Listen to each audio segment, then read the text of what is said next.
Montserrat, as you may know, it's a British overseas territory, very, very small in geography and in population. After the volcanic eruptions in 1995 and 97, we would have lost almost two-thirds of the population. So we are down now to about 5,000 residents on the island here. Because of that, it's always a challenge for us to do huge things. But there are some huge things that would certainly be to the benefit of the destination. And 5 years from now, I would like to see a better access system to the destination. So over the last few years, we've had a ferry service, an air service. Now the ferry service has been an unfortunate casualty of the pandemic. I try not to say the word. We're down to the airlift, which is fine.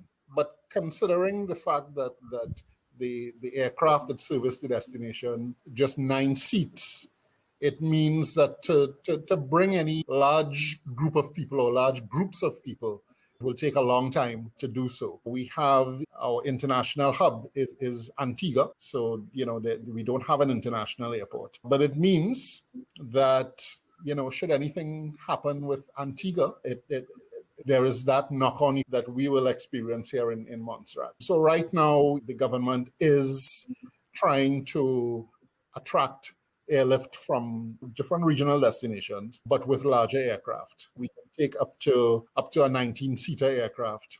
So double what we have now and potentially 1 or 2 carriers from different gateways. So that then could open up the door for us. Right now, you have to know about Montserrat, a bit to plan a proper trip to the island. So we are not in all of the airline GDS reservation systems like Expedia and so on. So it takes a little. When this whole pandemic started, I think we took about 2 months, before we to catch our breath, clutch the pearls and whatnot. And then different bodies in the region started talking. So you had the Caribbean Tourism Organization, the Caribbean Hotel and Tourism Association, the OECS, Montserrat is part of OECS, and as well. And I remember one tourism leader commenting in a Zoom meeting that we had that this was the first time in his very, very long career that he had seen both the public and private sector coming together to try to find solutions to what we were, I guess we could now say what we were about to experience, right? Because at that time we hadn't really started experiencing it as yet. And Montserrat's position in those discussions was, let us try to build regional tourism. Let's take the advantage to try to build regional tourism simply because we are all close by. We all control the assets. So the accommodation, the air in the main, right? Because there's a lot of money left on the table every year by Caribbean destinations just simply focusing on North America and Europe, which are the main gateways for us, or the main source markets for us. And so we found ourselves in a position where travel is banned internationally, it's banned regionally, but at that time when we just started talking about having a travel bubble, Montserrat's position was, let's start off with having a travel bubble for the Caribbean, right? So we see about ourselves. We don't have to do, too much of a hard sell. We are familiar with some of the customs, some of the cultures. We're familiar with some of the foods. So there's no huge amount of assimilation that would have to take place, all right? But it would still allow you to, get away from your scenario, wherever you may be in the region, and visit, one of the neighbors. So it was spoken about for a little bit, and then you saw North America, Europe a little bit, starting to talk about, okay, well, we're going to open borders and we're going to look at these places and so on. I think it was June or July last, you had Antigua to Jamaica opening their borders. All right. So within that 4-week period. And it was open really to the international markets, So we're very comfortable going after North America and Europe. And I think we sell ourselves by not looking at the regional market. And you can see that just just in how access to the other islands is addressed. You look at the airlines. I'm an old BV boy, so I would never try to drag BV Cal, through the mud or anything. But look at the airfares. The airfares to get from anywhere in the region to another part of the region, astronomical. I should say it's not just Cal. You had the same issues with Lee, and then there are a host of other airlines, small commuter carriers, commuter airlines up in the Northern Caribbean. There are the links, but it's still an expensive proposition to fly between the islands. I mean, on any given day, I can, according to where I am on Montserrat, I can see St. Kitts, Nevis, Antigua, or Guadeloupe. And apart from Antigua, there's no direct service to the other islands from here. So for me to get to St. Kitts, which is, it's so close, it's unbelievable.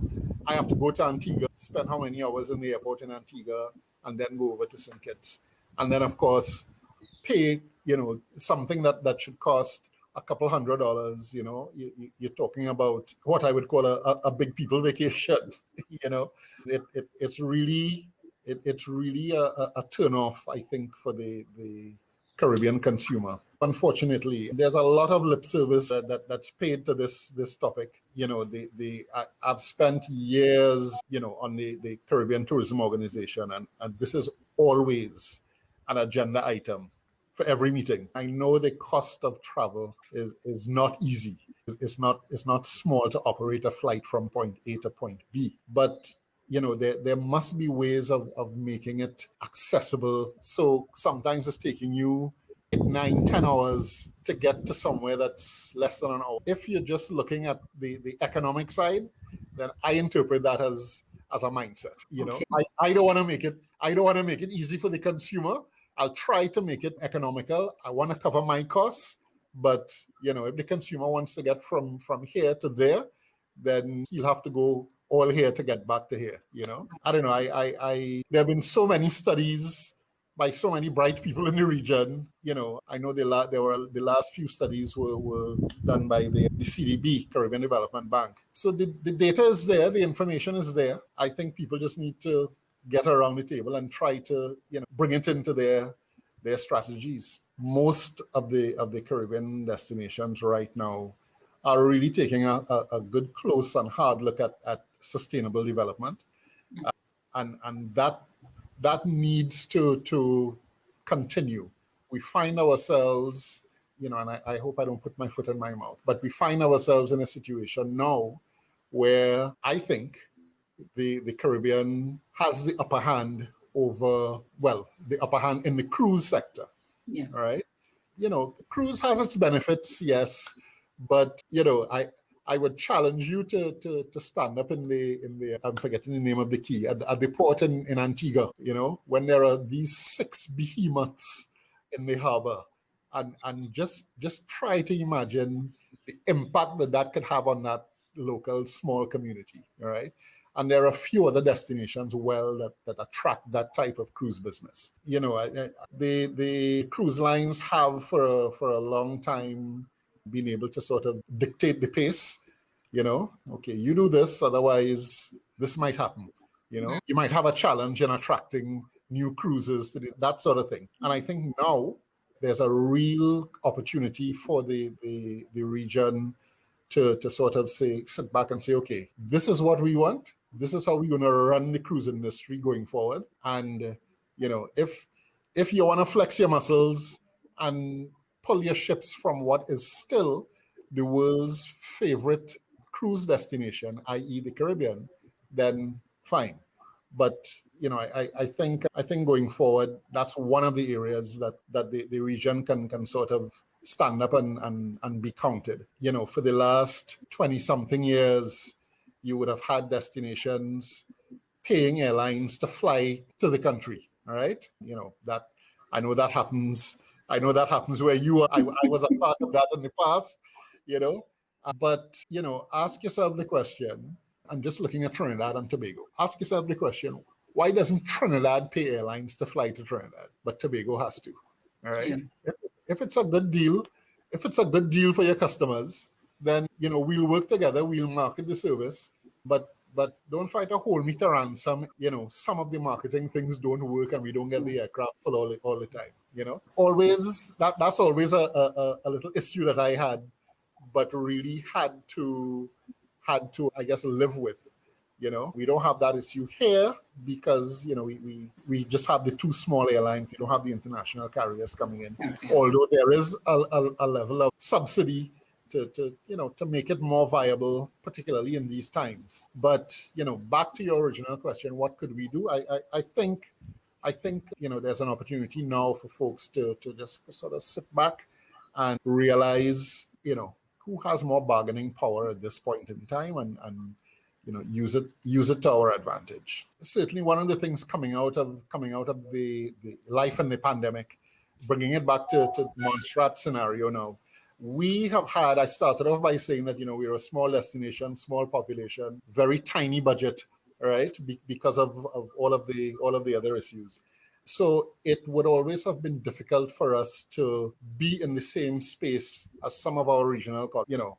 Looking at the old ways of doing the trade shows and the like. So we missed out on a lot of stuff over the years. And I have to say, over the last 2 years, we've had opportunities made available to us that we could afford simply because things have gone virtual now. And so one of the things, the big things I'm really grappling with is, are some of these activities going to revert to in person, or if they're going to be doing a hybrid or but we've had some pretty decent opportunities, and I think a lot of other, particularly the smaller destinations, that would have had challenges in being able to be noticed. We've all been able to take advantage of some of these technology-based opportunities.